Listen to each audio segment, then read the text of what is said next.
In today's video, we're going to be taking a look here at these current conditions. I wanted to dive into this because it's been a few days since we've done this, and then we're going to dive right back into that model of guidance where there is some interesting weather ahead, some question marks if we're going to see the wintry weather continue or if we're going to see a big time switch over into much more spring-like weather. It also depends on what side of the nation you're on, so we'll go over all of those things later on, of course.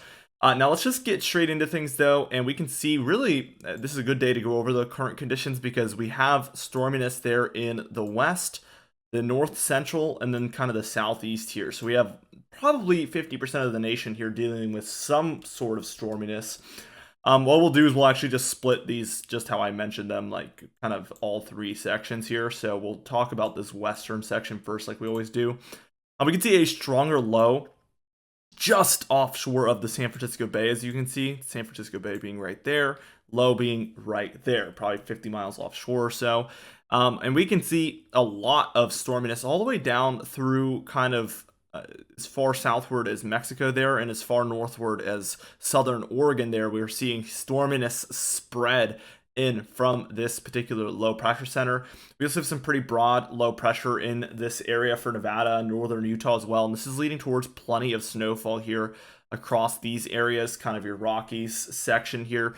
We can also see a cold front developing below one of these lows, and this is causing some storminess near Arizona and over a majority of Arizona here, including Phoenix and other areas in the central Arizona area.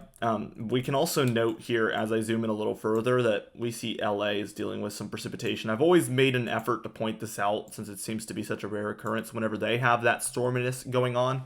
This is one of those times, so very interesting. As you can see, we take a look here at our central United States. And first off, for these areas in Colorado up through Nebraska and even into South Dakota, we do have a mix down here potentially, and then snowfall for a lot of those areas. In these areas, I'm willing to bet this is all snowfall as well here over Colorado also. As we work our way a little further north and further east here, we can see for Minnesota, we have a stronger low here with an occlusion in that front there. We do see this spread though towards a cold front underneath and then kind of your more warm stationary front here. So we are seeing some warm air push northward here, even though it's being met with equal cold from the north here. So we're seeing something like this, keeping this frontal boundary just very stationary. And then we're seeing more cold air able to swing its way underneath here. So this is the exact setup we're seeing. And as you can see, this is causing some storminess here for Iowa, Illinois, Missouri. And then we have kind of this stationary frontal boundary just kind of gliding underneath. And this is leading towards showery and even thunderstorm activity here across the deeper south, your more Appalachian mountain range, and then even into the southeast and southern mid-Atlantic there, we're seeing some of these showers. Now what we're going to go ahead and do is just move on and talk about the modeled guidance. I want to dive into what's coming up just for the coming days and then even beyond here with you guys. There is some very interesting weather on the way. I can't wait to talk about it with you guys. So here we are taking a look here at our just upcoming storminess. I actually want to move this towards where it's actually upcoming. So by the time we're even just reached tomorrow afternoon, we could see we still have plenty of showers, both snowfall and rainfall out west. But what we're left with is a jet stream pattern that looks mostly like this, ascending in the east. Tomorrow's actually going to be one of the warmer days over the course of the weekend for a lot of the east here, and this is going to be mostly due in part to this ridge that is developing here. Again, the jet stream doing something like this, and we call this on this channel at least an ascending pattern, where as we head further downstream, basically further east, we see this just ascending further and further and further. The peak of this trough is over the west coast at this point, which puts the east in a good position to have warm air developing here. And that is what we're going to see over the course of the entire weekend. Probably the nicest weekend of the year thus far. Obviously more to come as we get warmer and warmer and warmer. By the time we reach Friday even, the 24th here, we have a low developing here. Cold front underneath, warm front right there. We can see a lot of warm air pushing northward here from the southeast still. Warm front developing. There will be some storminess involved. We can see the center of the trough now maybe over the Rockies, I would say. So we're seeing something like this in the jet stream. The northeast here dealing with some cold. Also the upper Midwest and Great Lakes dealing with some cold. Basically, if you're south of this warm front, for the most part, you're dealing with more warmth. If you're north of there, it has not affected you quite as much. Now we do have this swinging cold front underneath this. This is a 991 millibar low pressure center. We have this warm front here. And again, these areas are likely still very cold. And especially as we head west of that low, we see the cold air damming here and the warm air ridging up there to the east of the low. So this is the dynamics we're seeing. Likely some severe weather underneath here, as you can see, where we have this storminess along that cold front. We're definitely going to be watching for potential severe weather with all of this activity. That kind of is always what we're looking at. Saturday, would not be surprised to see some thunderstorm activity up and down the east coast here, just because we have very warm air and then we have this cold front swinging through. Definitely a setup for some thunderstorm activity. And as you can see, we have plenty of snowfall here for a lot of these northern areas. And this low is a lot further west than we anticipated, and it's going to be hard for it to transfer all the way offshore of the east coast. But as you can see, it kind of transfers in a weaker way, and it's a lot closer to the coast. So actually what ends up happening is we see this transferring there to near New England, but it's very darn close, and what we end up seeing is a lot of warmth able to make its way in. So this might be pretty exclusive for the Adirondacks, White Mountains, Green Mountains, and then a lot of Maine there, but definitely a lot less wintry than we originally anticipated with this modeled guidance. We see that one moves out, and in general, what I want you guys to pay attention to is we still, in a weaker way, have this ascension going on, as you can see, in the southeast, and this is going to keep things at least seasonable, if not a little bit warmer than what's typical. So that is kind of what I'm expecting for a majority of the upcoming pattern. As you can see, we get a little bit of a trough there by the time we're reaching about the 29th, as there's a ridge happening here in the plains, and kind of as a result of that, we see a little bit more of a trough developing in the east here. And again, that's right around the 29th. We're pretty close to a connection with a coastal storm at the same time as well, which would make snowfall possible. But as you can see, it's just a little bit too far at this point. It isn't impossible to see a trend over time towards the coast, but I wouldn't, count on it. I would not count on it. We see a deep trough develop as we have a low over Colorado. And again, what this causes is a lot of cold air to dam there to the west, and a lot of warm air to ridge up in the east. This is the flow you get when you have this low, because what we're seeing is a counterclockwise motion. So you can kind of imagine what that would cause. Rising to the east of the low, damming to the west of the low is what we call it. And this is overall causing some rising of warmth all the way towards the east coast. It's most effectively happening, though, over the plains there. But as we keep going with this, we see more and more of a ridge developing here in the east, and certainly this would be a astronomical storm there. 979, causing some snowfall here to the upper Midwest, northern plains. Definitely could be a very major snowstorm, but not only that, we have a very strong cold front developing here, and I would not be surprised to see tons of severe weather underneath this whole thing. But not only that, your jet stream, as a result of all of this, is doing that S-curve we've always talked about, and we're seeing, I think, cold air really pouring into the northeast here. But overall, for a lot of the east here, we're seeing another very massive warm up with all of this activity. And this would kind of give us a very warm end of March, very warm beginning of April.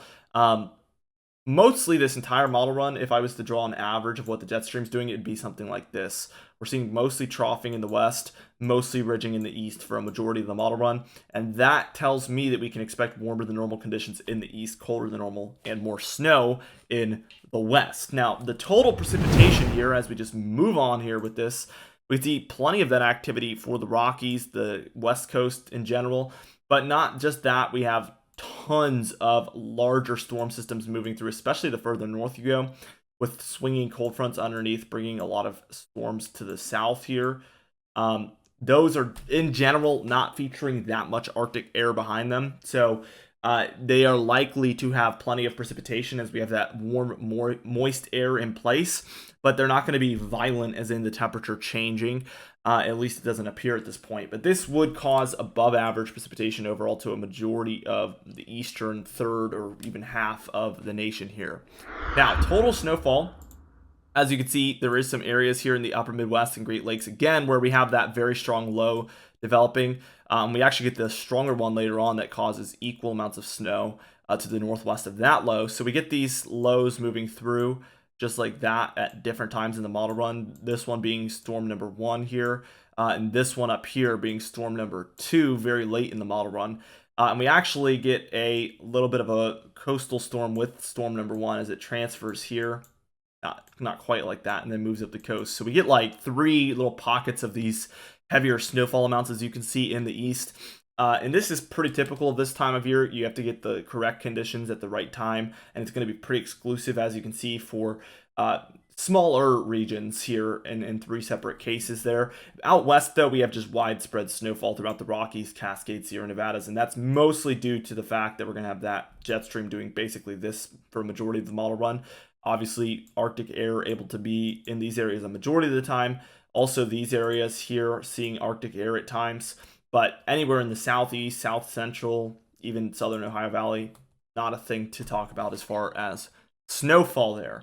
Now, as we just take a look at our GFS model here, we're going to go to hours 240 and see what happens here. We have equal ridging. We have equally this kind of a pattern going on through the end of the month. Just like we saw in that European model, as you can see, we're dealing with very, very similar conditions here.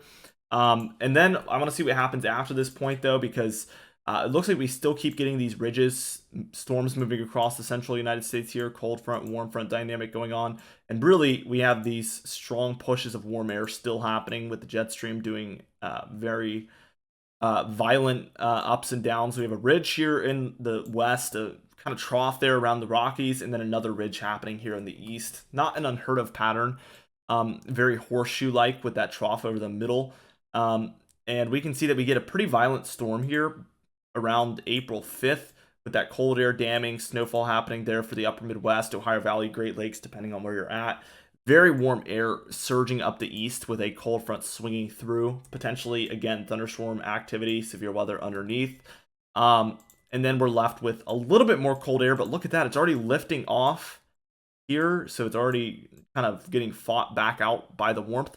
We have another low developing here, and I bet that's going to cause the cold air damming here and just start the whole deal over again here. That's the flow I see happening after this. So all of our models we've taken a look at today have this, for the most part, happening for a majority here of the upcoming pattern, like I mentioned before. So we're going to continue to track these daily, obviously, but the trend has been much warmer. And even as we take a look here at our European Ensemble model, remember this one, if you've been tuning in with us daily, was calling for very cold out west, but slightly cooler temperatures in the east. But I told you guys, I think it's going to start to show oranges, yellows, reds in the east for a majority here of the upcoming pattern. And what we see is a warm up for the weekend, but that's obvious. We see a little bit of a cool down take place, but after that, look at this. We see this trend of very warm conditions towards the end of the month into the beginning of next month here. So we see something like this, very warm compared to normal here for a lot of your eastern regions, and a very intense trough out west here. This is exactly what I was telling you guys this model would probably trend towards. And we see even later on, it starts to do this thing where it still has the heart of the cold out here, but it averages out with some more cold heading into the east. But likely what's happening here is, as we take a look at our European Ensemble model, is we have 20 to 30 members here, and we just have different opinions. But I bet what we're going to see is more warming trends here in the beginning of April as well. And we'll likely, once this is the more moderate to short range, we'll see this trend towards yellow on one half of the country, probably the east, but not both of these are going to happen, if that makes sense. We're not going to see cold coast to coast likely. We'll probably just see one or the other is what we can expect at this point. Anyway, guys, thank you so much for watching this video. Again, we upload every single day, so be sure to subscribe, and we'll update you guys daily on the trends with these models. Also, if you don't want to miss one, you can hit the bell icon for daily notifications when we upload so you never miss one. Also, be sure to like the video and leave a comment down below, and I'll see you guys in the next video.